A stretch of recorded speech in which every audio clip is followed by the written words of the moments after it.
नमस्कार, आप सभी का बहुत स्वागत है द दिल्ली डायलॉग्स पर। मैं हूं चंद्रशेखर एडवोकेट। बात करते हैं वक्फ एक्ट 1995 के बारे में। क्या है वक्फ एक्ट, क्यों ये बनाया गया, कब बनाया गया, कब इसको असीमित अधिकार दिए गए। वैसे तो वक्फ एक्ट जो है, वक्फ बोर्ड जो है 1954 में बना था, पर वक्फ एक्ट 1995 की चर्चा होती है। वक्फ एक्ट क्या है? देखिए, वक्फ एक्ट में 1995 में संशोधन करके तत्कालीन नरसिंह राव सरकार, कांग्रेस की सरकार जिसमें के प्रधानमंत्री नरसिंह राव थे, उसमें इस अधिनियम को असीमित शक्तियां प्रदान कर दी गई। असीमित का मतलब अनलिमिटेड पावर्स। यदि वक्फ किसी संपत्ति पर, किसी प्रॉपर्टी पर अपना दावा कर दे तो वह संपत्ति वक्फ की मानी जाएगी। अगर वक्फ राष्ट्रपति भवन के किसी हिस्से पर अपना दावा कर दे तो वो संपत्ति वक्फ की मानी जाएगी। अगर यदि दावा गलत है उसका, तो आपको उसको दावे को गलत साबित करने के लिए वक्फ बोर्ड में जाना पड़ेगा, मतलब वक्फ के ट्रिब्यूनल में जाना पड़ेगा। आप किसी सिविल न्यायालय, किसी हाई कोर्ट, किसी सुप्रीम कोर्ट, किसी डिस्ट्रिक्ट कोर्ट में आप नहीं जा सकते उसके खिलाफ। तो ये जो पीड़ित पक्ष है वो केवल वक्फ के ट्रिब्यूनल में जाके अपने दावे को, अपनी ज़मीन उसकी है वो उसको साबित करना पड़ेगा। इसका एक उदाहरण देता हूँ। तमिलनाडु के त्रिची जिले में एक गांव है थिरुचेंथुरई। इस गांव में एक राजगोपाल नाम का आदमी रहता था। उसको अपनी लड़की की शादी के लिए अपनी 1 एकड़ ज़मीन उसने बेचने का निर्णय किया। तो वो उसको बेचने के लिए तहसील किया, रजिस्ट्रार ऑफिस गया। रजिस्ट्रार ऑफिस में जाके उसे पता चला कि भाई ये ज़मीन तो उसकी है ही नहीं, ये तो वक्फ की ज़मीन है। वक्फ का ने इस पर दावा किया हुआ है, उसके मालिकाना अधिकार उसके पास है। अब तो उसके तो पैरे के नीचे ज़मीन निकल गई। और इंक्वायरी हुई तो पता चला कि वो पूरा गांव ही वक्फ के प्रॉपर्टी है, वक्फ के अधिकार में है। अब इसके ऊपर आगे बात चली, जबकि उस गांव में 95% जो उसकी आबादी थी, जनसंख्या थी, वो हिंदू थी। उसमें एक कदम और आगे जाके पता चला, वक्फ ने एक जो मंदिर 1500 साल पुराना मंदिर था उस पर भी अपना दावा ठोक दिया था। 1500 पुराना मतलब जब जो है एक समुदाय का उद्गम भी नहीं हुआ था, उसमें वक्फ ने उसके ऊपर दावा ठोक दिया था। तो अब उस व्यक्ति को तमिलनाडु की राजधानी मद्रास में जो ट्रिब्यूनल है वहाँ पे जाके उसको सिद्ध करना पड़ेगा कि ये प्रॉपर्टी मेरी है, ये वक्फ की नहीं है। तो ये कानून इस तरीके का कानून है। जबकि कानून जो वक्फ की जो धाराएं हैं उसमें क्या क्या पॉइंट है। वक्फ केवल, पॉइंट नंबर 1 क्या है उसका, वक्फ केवल उसी प्रॉपर्टी के ऊपर, उसी संपत्ति पर दावा कर सकता है जो इस्लाम धर्म के मानने वाले व्यक्ति ने धार्मिक कार्य के लिए उसको दान में दी हो। दूसरा पॉइंट है इसमें, वक्फ अधिनियम में पॉइंट है, गैर मुस्लिम की संपत्ति पर वक्फ अपना दावा नहीं कर सकता, उसको दावा करने का अधिकार नहीं है। परंतु तमिलनाडु के त्रिची जिले के तिरुचेंथुरई गांव में उसने दावा कर दिया। तो ये तो कुछ बात नहीं हुई ना, क्यों दावा किया अगर ऐसा वक्फ में लिखा हुआ है। पॉइंट नंबर 3 ये कहता है कि वक्फ किसी निजी प्रॉपर्टी पे दावा नहीं कर सकता, परंतु उसने तो पूरे गांव में दावा कर दिया, सभी प्रॉपर्टी पे दावा कर दिया, मंदिर पे दावा कर दिया। तमिलनाडु का उदाहरण आपके सामने है। वक्फ का जो सेक्शन, एक्ट का सेक्शन 3 है, वो ये कहता है कि मुस्लिम द्वारा जो भूमि अगर कोई अपने दान में, अचल संपत्ति दान में दी गई है, उसी पे वो दावा कर सकता है। एक बात और यहाँ पे कहना चाहूँगा कि वक्फ के पास भारत में 4 लाख एकड़ से ज़्यादा की ज़मीन है और रेलवे और डिफेंस के बाद वो तीसरी ऐसी संस्था है जिसके पास पूरे भारत में सबसे ज़्यादा भूमि है। वक्फ केवल सोच ले अगर, क्योंकि वक्फ एक्ट 1995 का जो धारा 3 है, सेक्शन 3 है, वो कहते हैं कि अगर वक्फ सोच ले या उसको मान ले कि ये प्रॉपर्टी वक्फ से या किसी मुस्लिम से संबंधित है, तो वो प्रॉपर्टी वक्फ की हो जाएगी। मतलब केवल सोचने मात्र से ही वक्फ की वो प्रॉपर्टी हो जाती है। और पीड़ित को किसी न्यायालय में जाने का अधिकार नहीं दिया गया। तो इस प्रकार का कानून है, अभी इसके बारे में और विवेचना करते हैं। वो केवल वक्फ ट्रिब्यूनल में जाकर संतुष्ट करे ट्रिब्यूनल को कि ये प्रॉपर्टी उसकी नहीं है।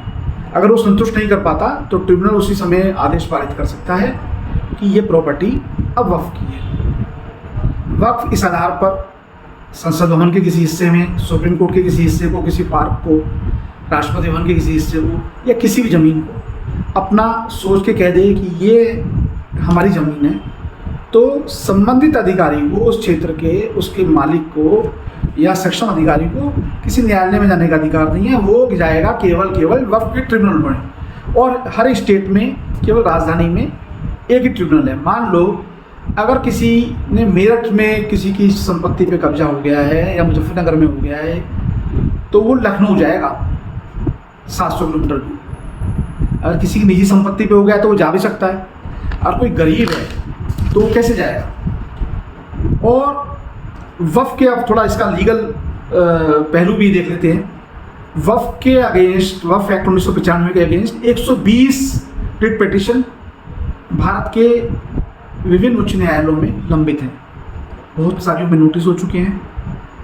और देखिए, ऐसा कानून, जैसा कानून वक्फ का ही है, ऐसा कानून जो मुस्लिम कंट्रीज़ हैं, मुस्लिम देश हैं, चाहे पाकिस्तान हो, अफ़गानिस्तान हो, बांग्लादेश हो, इजिप्ट हो, लीबिया हो, लेबनान हो, सीरिया हो, कहीं पर भी नहीं है। ऐसा कानून कहीं पे भी नहीं है कि जिसमें एक ही कम्युनिटी को इतनी पावर दी गई हो। अब वक्फ क्या कर रहा है कि जो आदिवासी क्षेत्र है वहाँ पे जाके भूमि का अधिग्रहण कर रहा है, क्योंकि दलित हैं। अब वो दलित के पास ना इतना पैसा है, आदिवासी हैं, कि वो जाके स्टेट में जाके वहाँ अपना जवाब दाखिल करे। स्टेट का जो ट्रिब्यूनल, वक्फ ट्रिब्यूनल बोर्ड है, जो उसकी स्टेट की कैपिटल में बना हुआ है, और वक्फ कहता है तो मुस्लिम बन जाओ या फिर अपनी भूमि छोड़ दो या कन्वर्ट हो जाओ। तो कन्वर्जन का काम भी जो वक्फ के आड़ में हो रहा है। अब देखिए, किसी की अगर निजी संपत्ति है तो वो तो एक बार को वक्फ में ट्रिब्यूनल में जा सकता है, चाहे वो उसको 800 किलोमीटर दूर जाना हो, चाहे 600 किलोमीटर दूर जाना हो, वो जाएगा। परंतु ऐसी भूमि, क्योंकि अभी आजकल क्या है, आदिवासियों की भूमि पे कब्जा हो रहा है, विधवाओं की भूमि पे कब्जा हो रहा है, या ऐसी भूमि जैसे रेलवे के साथ जो भूमि होती है, रेलवे की होती है, उस पर रेल की पटरियों के साथ, या बंजर या ऊसर भूमि, खेल का मैदान, या फिर पार्क या गोचर भूमि जिस पे सरकार का कब्जा है, उस पे तो कोई रोकने वाला नहीं है। उस पे क्या है, जो वहाँ के पटवारी हैं, लेखपाल हैं, उनको क्या फ़र्क पड़ रहा है, ना वो इतनी परवाह कर रहे, उनको कोई टेंशन ही नहीं है कि हो रहा है, हो रहे दो। तो बेसिकली जो वक्फ एक्ट है वो एक तरीके से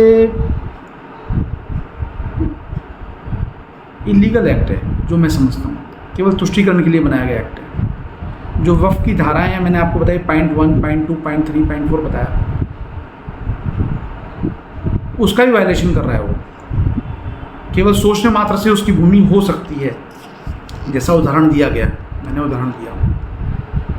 ये वक्फ एक्ट जो है आर्टिकल 14, 15 और 21 का भी वायलेशन करता है। अनलिमिटेड पावर्स दी गई हैं।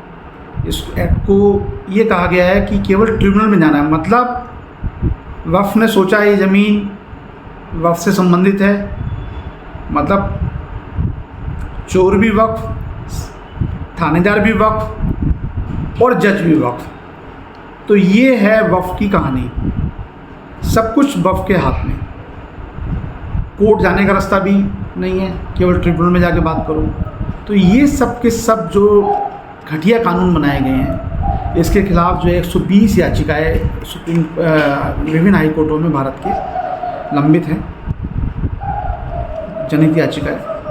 हालांकि ये काम सरकार का है। सरकार के लिए सेकुलर देश में सभी जो समुदाय हैं, चाहे वो बहुसंख्यक हो या अल्पसंख्यक हो, अगर इसी तरीके का, मैं तो ये कह रहा हूँ, अगर एक ही कम्युनिटी के लिए क्यों बनाया गया बोर्ड, सिख भी हैं, जैन भी हैं। जैन बोर्ड बनाना चाहिए था, सिख बोर्ड बनाना चाहिए था, पारसी वक्फ बोर्ड बनाना चाहिए था और बौद्ध वक्फ बोर्ड बनाना चाहिए था। उनको भी ऐसे राइट दे देते। चलो हिंदू यहाँ पे मान सकते हैं कि बहुसंख्यक है, उनके लिए नहीं बना, तोरों के लिए बनाए थे। हकीकत में एक सेकुलर देश, पंथ निरपेक्ष देश में इस तरीके का कार्य करना केवल तुष्टीकरण था, जो तत्कालीन नरसिंह राव सरकार, कांग्रेस की सरकार ने किया, जो कि अवैध है, इल्लीगल है। और ये कार्य जो न्यायालय में जो अधिवक्ता या सामाजिक कार्यकर्ता इसके अगेंस्ट, इसके विरुद्ध में लगे हुए हैं कानूनी लड़ाई लड़ने के लिए, कुछ पक्ष में हैं, कुछ विपक्ष में हैं, तो ये कार्य उनका नहीं है। ये कार्य तो संसद का है। संसद का काम होता है कि इल्लीगल, अनैतिक, जो कानूनी रूप से ठीक नहीं है, गैर कानूनी है, उनको वो निरस्त करे, अच्छे कानून देश के लिए बनाए। तो मैंने आज आपको वक्फ के बारे में पूरी जानकारी दी। आपको ये वीडियो कैसी लगी आप ज़रूर बताइएगा। हमारी इसमें बहुत याचिकाएँ, 120 याचिकाएँ पूरे देश भर में विभिन्न हाई कोर्टों में पेंडिंग है। सुप्रीम कोर्ट में भी ये भी मैटर लगा था 11 जुलाई को। एक मेरे मित्र का था, मैं उसमें अपीयर भी हुआ था। तो सुप्रीम कोर्ट ने कहा है कि पहले कोई एक वर्डिक्ट किसी न्यायालय से आ जाए, हाई कोर्ट से, तो एक सामने ओपिनियन होगा। हमारी प्रेयर थी, उनकी प्रेयर थी कि जितनी भी 120 करीब सेंट्रल ने लिस्ट दी थी, 120 अब तो ज़्यादा भी हो गई होंगी, जो याचिकाएँ हैं, उनको सबको क्लब करके सुप्रीम कोर्ट में एक बड़ी पीठ को सौंप दिया जाए, जो उसके ऊपर निर्णय करे। हालांकि ये काम संसद का है और संसद को करना चाहिए, पर सुप्रीम कोर्ट ने कहा अभी कोई वर्डिक्ट आ जाए उसके बाद इसको देखते हैं। तो मैंने वक्फ एक्ट के बारे में आपको पूरी जानकारी दी। आपको ये वीडियो कैसी लगी आप ज़रूर बताना, कमेंट ज़रूर करना, वीडियो को ज़्यादा से ज़्यादा शेयर करना। भारत में कैसे कैसे अनैतिक कानून, अनैतिक नहीं, गैर कानूनी कानून बने हुए हैं तुष्टीकरण के लिए, ये हम सबको जानना बहुत ज़रूरी है। और इस वीडियो को ज़्यादा से ज़्यादा शेयर करना, लाइक करना और चैनल को सब्सक्राइब करना। नमस्कार।